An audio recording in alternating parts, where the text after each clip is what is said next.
Welcome to the Game of Attention podcast, the podcast led by industry leaders exploring creative in a technologically advancing world. Hear from experts across the CPG industry, navigating creative effectiveness across channels such as advertising, e-commerce, and in-store. Released twice monthly, this is the podcast you don't want to miss. Welcome to this episode of Game of Attention. We are talking about how the brain, behavior, and retail environment shape decisions. And I'm very excited about these guests, so I'm going to pass straight to them to introduce themselves. Emilie, if you'd like to go first. Hi, my name is Emilie Burrows. I am co-founder and director of Green Shoots Research, and we are a retail and shopper research agency. So we spend most of our days understanding, researching how people shop, how they behave in lots and lots of different types of retail environments around the world. Okay, I'm Soraya Shaw. I'm an applied organisational neuroscientist, and I'm a speaker and a consultant. And what my role is translating what's actually happening in our brains with everything that's happening with AI and retail and advertising. So that's my kind of speciality. Thank you both so much for being here. I think that the match of you two is really interesting. So it's really great to connect you on these questions. Soraya, if I can pass the first one to you, please.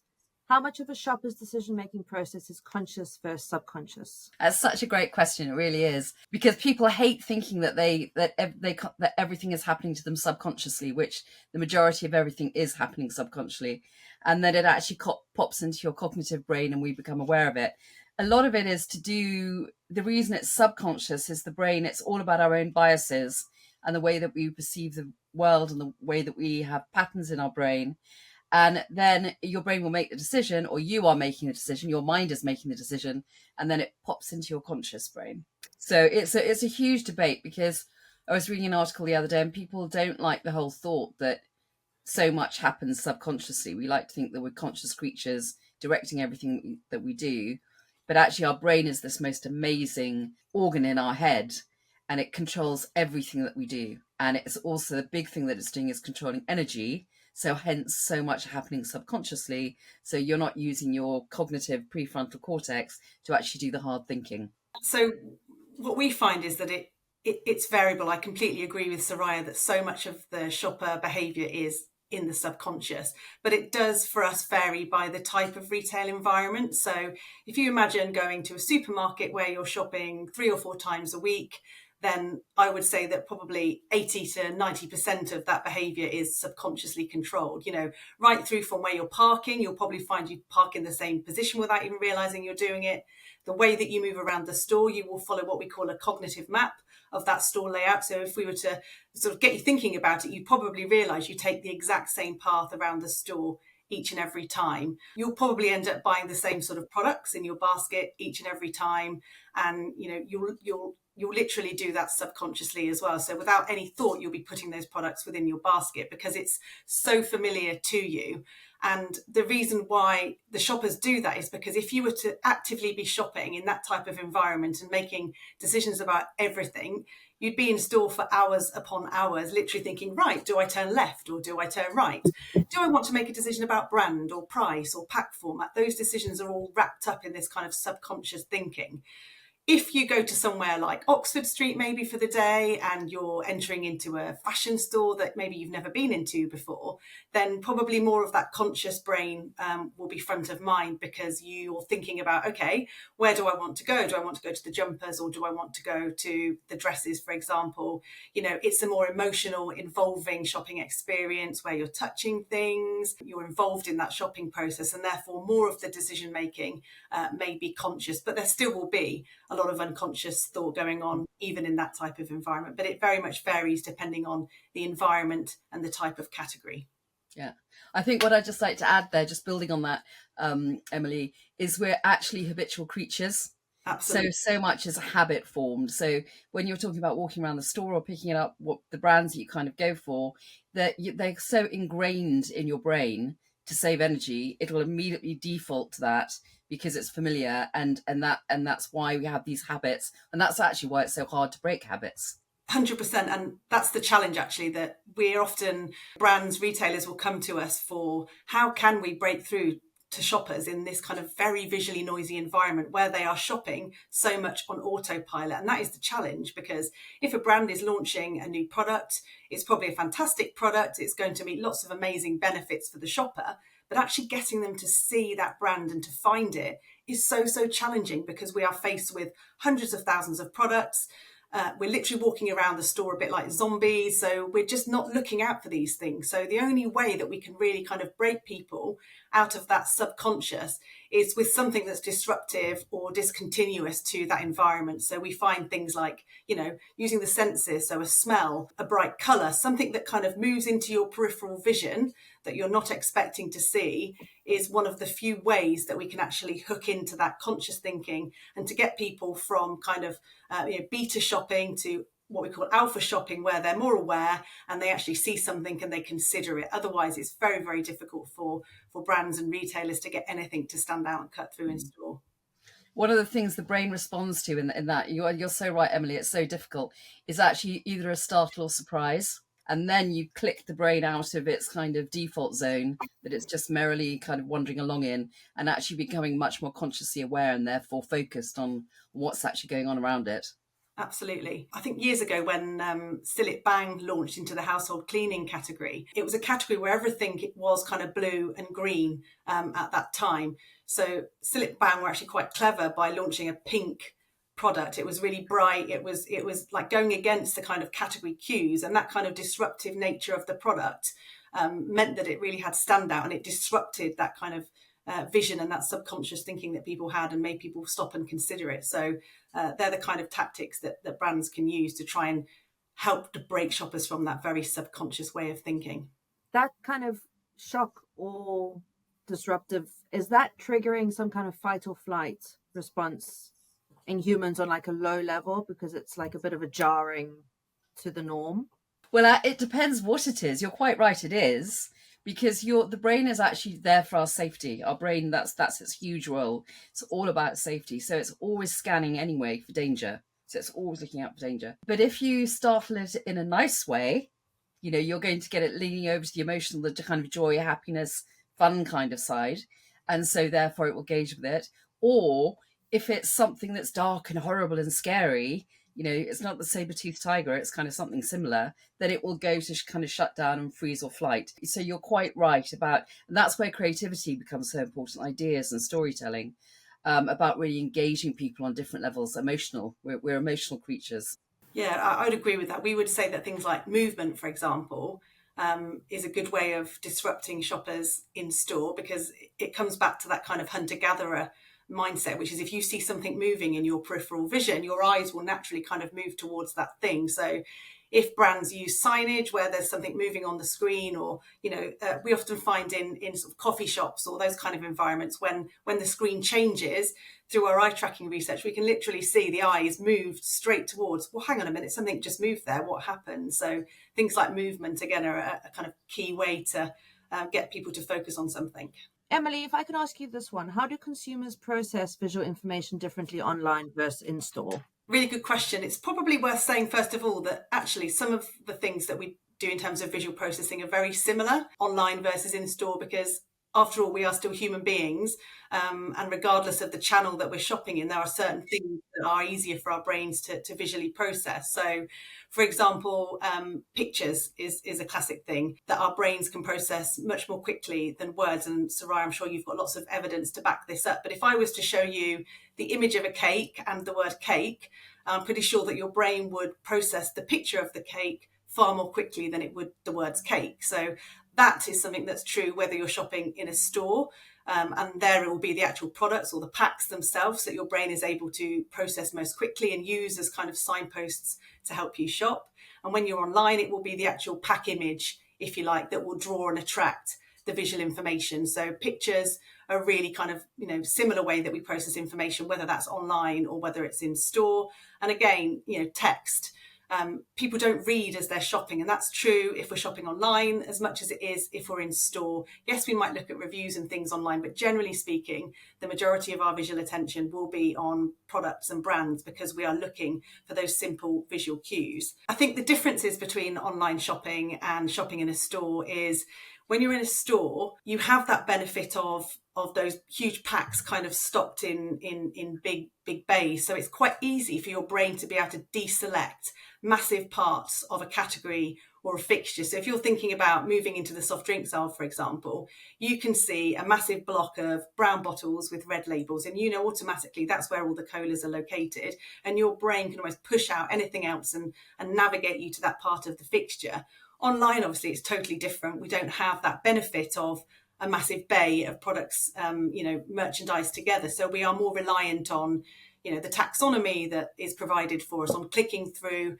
Do I want soft drinks? Yes. Do I want colas? Yes. Do I want diet? Do I want regular, etc.? So some of those visual cues are far more difficult to represent actually online, and therefore they make it more challenging for people to shop online, and they actually make the process of shopping online a bit more functional, a bit less enjoyable. We tend to see that people are more likely to do things like price checking, and actually perhaps more consciously shop online than they would in a store, because it's so easy to sort of grab and go in a store, whereas online there is still an element of that, but you have to be a bit more conscious, you have to kind of click, and it's easier to be a bit more rational, I think, online. So we tend to see less impulse purchasing happening online, because people can make that rational choice between products. They can filter by offers and do all of those kind of things, whereas in a store, if you're the first brand that they see, they're perhaps more likely to buy that. I think the other thing that's a bit different about online versus in store is how we sort of visually scan. So if you're going in a supermarket, what we tend to see through our eye tracking is people walk through the kind of cross break of a store, and their vision cone, if they're looking down the aisles to say, do I want to go down there or do I want to go down there, they tend to kind of scan towards the middle of the fixture. And quite often we see that the first bay in a supermarket, or sometimes even the first two bays, is quite cold. And we have this saying, which is that first in flow is worst in flow, because quite often our vision cone sort of takes us towards that middle part of the aisle, and therefore we can often miss what's in that first bay, and particularly if it's not a really familiar product. Online, the scanning process is a little bit different. We have what we call an F-shaped scanning pattern. So we start from the left, we scan across, we go back, and then we go back down and we go across. And what we tend to find there is if you're not in the first sort of two rows of products, particularly for things like grocery shopping, it can be detrimental, because quite often a lot of people won't scroll past the fold, so they'll just look at the first kind of couple of rows. So having your product in that first part, if you like, of the search page is often really, really important. Yeah. And I imagine also, I think that it's different though, isn't it? Because it depends on, as I was sitting listening to Emilie, I never do food shopping. I mean, food shopping for me online is quite terrifying, because I'm worried of buying 60 kilograms of bananas and I don't realize that I've done it, whereas when I'm shopping, I know exactly what I'm getting. But I think it's quite interesting with different categories. So clothes shopping, for instance, I've seen some sites recently that are so confusing to follow, to your point about the F, that I don't know where I'm meant to look or where I'm meant to go. But it is the brightness, it's the creativity of it, it's the colours, it's what it evokes in you, because you haven't got any of the smell or taste or tactile. That's all missing. You've got to almost kind of invented it yourself in your head, visualize it all again in your head. So I think that's where to your point, the whole creativity, the pictures of it and the colours, the vividity of it becomes so important. I'm one of those that I'll put things in my basket and I'll take them out, and I've never done that in a shop. But like online, I'll put things in my basket and I'll take them out and I'll reconsider and I'll leave them in there for a bit but in a shop, I mean, I've never done it. I've never seen anyone else do it. Like do a trolley load of stuff and don't actually, I'm going to take all of that out and start again. That's so interesting, Becca. We have this sort of another saying in Shopper, which is to hold is to have, which is to that exact point, is once you've physically got a product in your hand, it's kind of more painful to put it back than it is to not have it. So you sort of want it once you've got it in your hand. So if you can get somebody to put a product in their hand and to look at it, they're far more likely to put it in their trolley or their basket than to not. Whereas, as you said, online, again, you don't have that tactileness of holding the product. So it doesn't feel like it's yours. So it is much easier to click, I think, and to kind of remove that barrier. And I think because you've got that nice sense of space, you become much more cognizant about what you're buying, how much it's costing, what does it look like, how does it look on that? I'm not quite sure. So you're much more in your cognitive state than you are in your kind of emotional default state. You're much more aware of what's actually happening. And so in many ways, it's a much harder sell. If I think about buying something like makeup, If you're buying it online and you're able to sort of put the lipstick side by side, you're looking for the colour and that kind of thing, it is quite a rational process, isn't it? You're just kind of looking, is that one a bit dark? Is that one a bit light? Versus if you go into a department store and you have the sales assistant and she's helping you to apply it, and she's saying, that looks really great on you. It's such a different experience, and therefore you're probably more likely to buy it and get carried away with, the whole emotion of it and the environment itself, versus online, which is so much more functional and so much more rational. Yeah. And I think when you're in store, it's the whole emotional piece, as you say, about you're being pampered. So your emotions, your reward system's going off, you're loving it. Somebody's actually kind of pampering and looking after you, nurturing you. And so your reward system, your dopamine system and your serotonin and oxytocin, they're all going, oh yeah, give me more. I love this. It's brilliant. There's something around like the cashier versus the convenience of a self-scanner as well, because I feel like that emotional thing, I'm sure you guys have both experienced it too, but when you go food shopping, there's always an elderly person having a 10-minute conversation with the cashier, which I think is really important, because sometimes it might be the only kind of contact they have in that day. That's made me think of something else actually, which is the importance of faces as well, and that human interaction. And what we found online actually is if you do heat mapping to see where people look, people are attracted to people. So if you have a bit of advertising, either in store or online, and it's got a picture of somebody using that product, that's far more emotive than just showing the product itself, because humans are attracted to humans. So again, thinking about advertising and point of sale, where you can bring in that human element, is really, really important. Yeah. And it is about they say the brain is the organ of relationship, and we're relational creatures. That's how we survive. That's how, if you were outside the tribe, you weren't with people, you didn't survive, very simply. If you look at babies, the first thing they do is recognize faces.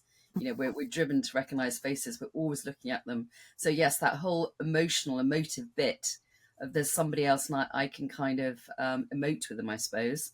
Then you're much easily persuaded than you are forced to do anything. I suppose the only time it's really annoying is if I was doing something else the other day, and we were talking about how our world now is all, like us doing a Zoom or a talk or whatever it might be, everything's hours, 15 minutes, half an hour, an hour. So when you are in those one-to-one situations, I think it's sometimes very hard if you're really pushed for time, and all of us are kind of, time is a scarcity for us, then it can be really, really irritating, which for me ruins the whole purchasing experience, because I'm just thinking, oh, please just get out my way, get it done, don't even talk to me, I just want to get out here. And I think maybe, and you would know this, Emily, much far more than me, but it's creating that whole experiential experience that makes you want to stay, makes you want to relax, actually likes all the other human beings around you, as opposed to wanting to get them all out the way. Whereas there is something about being online that you can control your time, you can control how long you're in there. It may not be as experiential, as interesting and as involving, but somehow you've got more control over it in that way. Yeah, that's really interesting actually, and something that we found when we've been exploring grocery shopping online is quite often as well, people don't necessarily do their whole shop in one stint. So they don't sit down, log on, complete a shop, 20 minutes, bosh, done. They can go back to it. So they'll perhaps put a couple of things in their basket, go away, do something else, come back, add another thing, go away, come back, put it back in. So it's not necessarily like when you go to a supermarket and you're in and you're out and it's done. You could also, do bits at a time and add to your basket and fit it in around your life. So yeah, that makes complete sense. Yeah. How can retailers use AI to enhance but not replace emotional and experiential aspects of shopping? The thing I'd like to say first on this is that technology, for the sake of technology in retail, is pointless. I think anything that we do in an online or an in-store environment should be first and foremost to help a shopper or to meet a need that a shopper has. And if any kind of point of sale or branded activity is not doing that in any way, or is not doing it more cost effectively, then you should question, what is the point of it? Why are we doing it? And we've seen so many examples of this, of using sort of digital media when it's not necessarily doing anything more than paper-based media would be doing. So it really does have to meet the need. But if it is meeting a need and it's meeting a shopping behaviour, then it absolutely has its role. And I think to the point Soraya was making earlier about the online shopping experience particularly, which does tend to be a little bit more functional and a little bit more rational, then AI actually has a huge role to play, because I think it can bring in some of those emotional factors. So, this whole thing of, you can actually see how the lipstick looks on your lips with the AI. You can actually try the clothes on and see how they would fit with you. You can look at a chair and you can take a photograph of it and you can visualize how that looks in your room. You couldn't do that without AI. And that is most definitely, enhancing that experience of buying online, making it feel a bit more emotional and allowing you to connect what you're buying with the need that that product is making. So it definitely has a role to play in the online environment. And I think if used correctly, it could also have a role in the in-store environment as well. I've seen examples of ideas where you can kind of use it to help you navigate in a store. So you could come in, you could type in, I want to find, I don't know, soup. And then it would literally provide you a little map and could tell you where to go, for example. So again, given that some of the needs in a supermarket are about convenience and getting me in and out as quickly as possible, actually, if you could find AI solutions that could facilitate that convenience and that ease of shop in the right categories, then that would be a benefit. Or equally in the categories in a supermarket where maybe you are a bit more involved and you want to get more engaged, like skincare or hair care, then again, perhaps AI used in those type of categories, if they can provide you with the right kind of information, or even things like recipe cards, I can see having huge sort of value in food categories. So rather than just buying, I don't know, some vegetables, if you could use AI to say, well, have you thought about buying this with it and that with it, and that will actually make a meal, you're providing the solution to the shopper rather than just a product. So in that kind of example, I think it could really enhance the shopping experience for people. I think we're in such early days of AI. It's a really fascinating area to start getting into, because the brain is so plastic, neuroplasticity, our brains are shaping all the time and changing. And so it'll be quite interesting to see how people in this early adoption of AI work with it and say, oh, it's been really useful and it's really helping my life and it's brilliant. But one thing as humans, what's very important to us is autonomy and having control. And so if there's any point that you feel that AI is kind of telling you too much or bossing you around or putting you in front of things that you don't want, people will actually reject that, because that goes against our kind of our motivations as human beings. So I think there was some recent research that came out recently about those people who are more confident in their decision making rely less on ChatGPT, for instance, than those who don't, who will actually believe everything that it says to it. So I think what's going to be quite interesting is seeing how this plays out, how the brain reshapes itself as it starts getting used to having AI around, how much it starts rejecting, if it becomes too Netflix or too Apple or, too Google telling you what you should have. And you're going, well, actually, I don't want that. That's not what I wanted. And depending on I think age groups will be quite interesting. As you were all experiencing with me, I couldn't get on here. I'm not saying I'm older, but I'm just typically not, as because I don't use it very often, that confident. So I think all those things will come in about how the human brain actually responds to a tech brain, if you want. What do we need to marry that? And I think what will always be important is AI will have advantages in some areas, but it's the AI human interaction that will really, really work. I don't care if my AI tells me which direction I should go, but I actually quite want to have a human, if I kind of get stuck in a dead end, that actually comes out and talks to me. I know that's a weird example, but it's this thing of having, the automation that you get from AI and the convenience, but with the humanity of a person who's actually, you can actually have a relationship with and talk to. Yeah, definitely. And picking up on the age thing as well, I think that's really interesting, because we do a lot of our work in supermarkets, and the demographics of a typical supermarket shopper will be, skewed towards females, quite often skewed towards slightly older females as well. And quite often the brands that we're working with are trialing things like QR codes and, scan your phone and find out information. And we spend a lot of time observing shoppers and seeing what they're doing in the aisle. And quite often, very few of them will actually do that process of scanning and seeing it, maybe because of the demographic that they're in. It's just a bit of a learning curve for them, and they'd rather be touching and holding the products themselves. And I'm sure that's different with the younger generation and in different types of retail environments, but certainly in grocery, that sort of tech is just not really appropriate at the minute for the customer demographic. And there's got to be a lot of kind of learning and adaptation to get to that point, I think. Yeah. And I think that goes back to what we were talking before about habits. It's habitual. You grow up doing things in a certain way, don't you? It becomes normal for you. And again, what you're doing is you're releasing the kind of, you're not using too much brain energy, having to work out what am I meant to do? I don't really understand. Because the brain uses 20% of our whole body's energy a day. And once it's gone, it's gone. So I think there are lots of factors to kind of look at within that whole experience and how you make people more familiar with new technology. Yeah.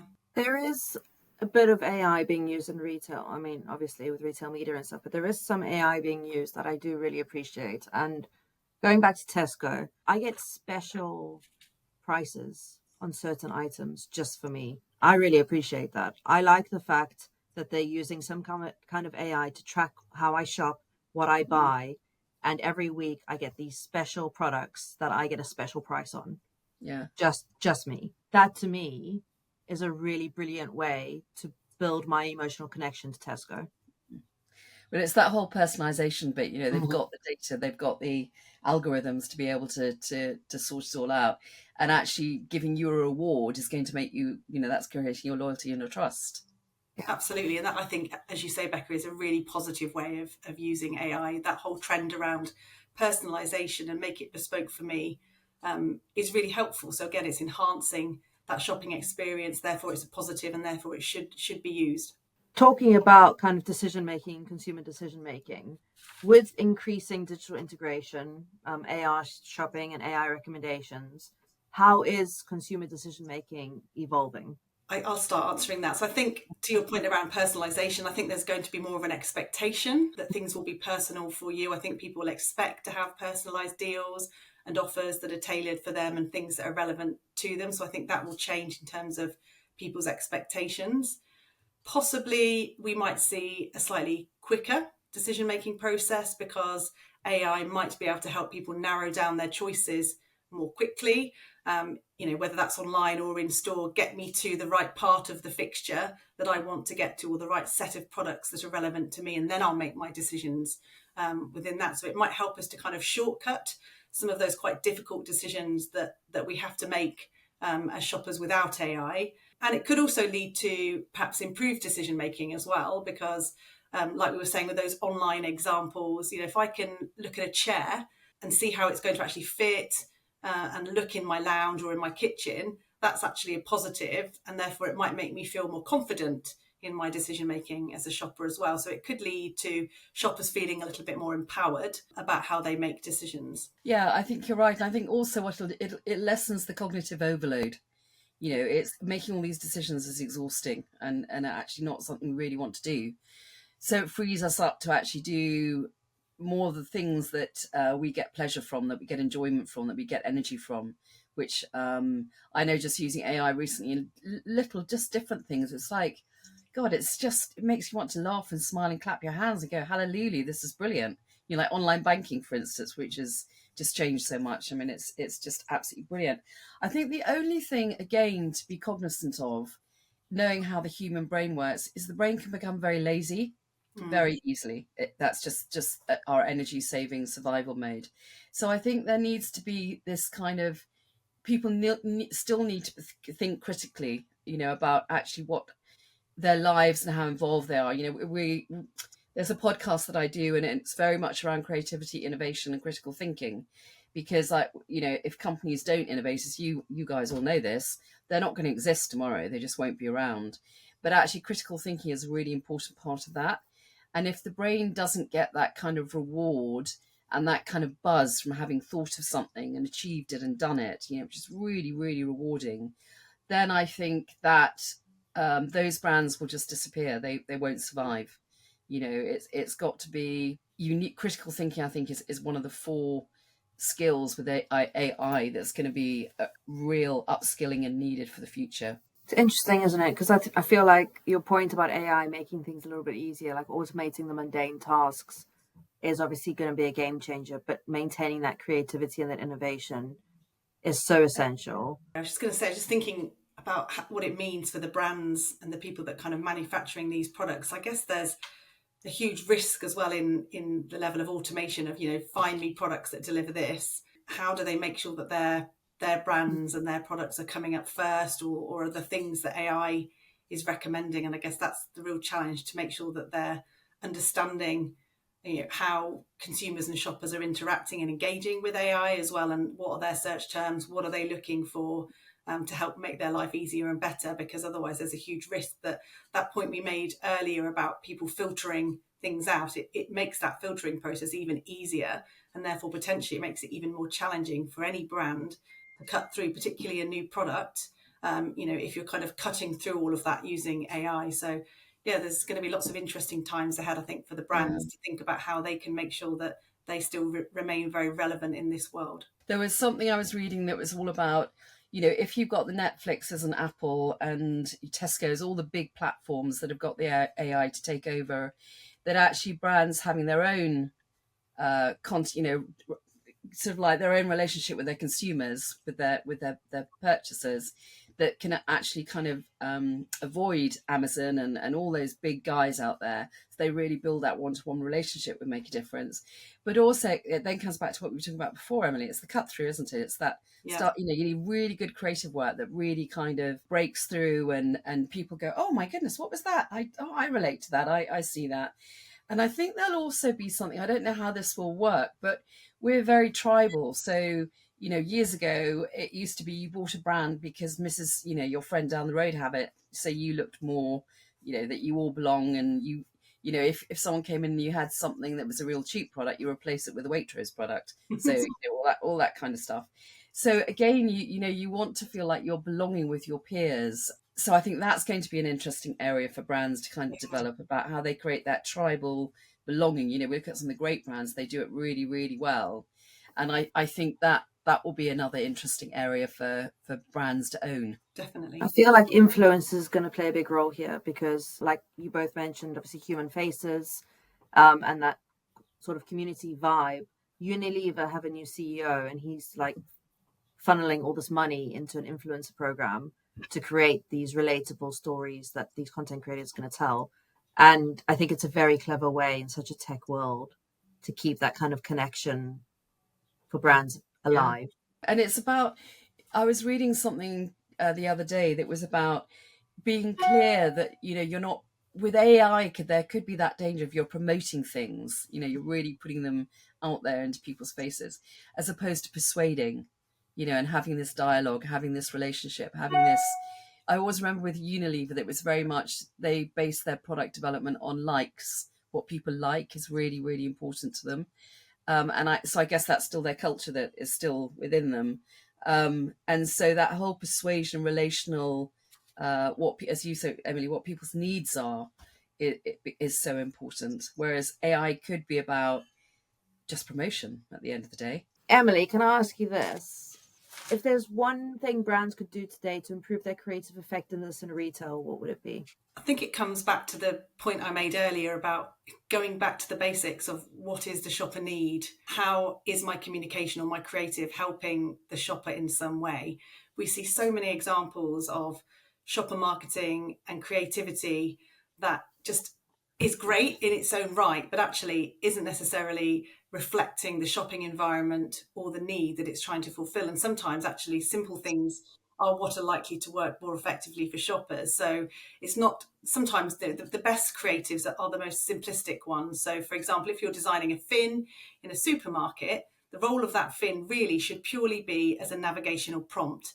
So you shouldn't be communicating, really kind of sexy and good brand imagery and messaging on that fin. It should literally be what's going to help the shopper navigate towards baked beans, for example. And it could just be the colour of Heinz and the tombstone of Heinz. That's all they need. They don't need all of the imagery and all the kind of creative language that isn't going to resonate with them. So I think the most effective sort of communication that brands can put out there are the ones that are actually rooted in the need of the shopper. And that comes down to really understanding the context in which that communication will be placed. So if you are in a category like milk, for example, where shoppers are going to spend 10 seconds, if you're lucky, shopping that category, how effective is your communication likely to be in that type of shopping environment where people are in and out? They're very much in that kind of subconscious autopilot state of mind. So you'll be lucky if they would read more than one word on a creative. So your creative should match that shopping style. If you're maybe in the alcohol category, for example, or you're looking at some communication in the whiskey category, for example, that's a completely different environment.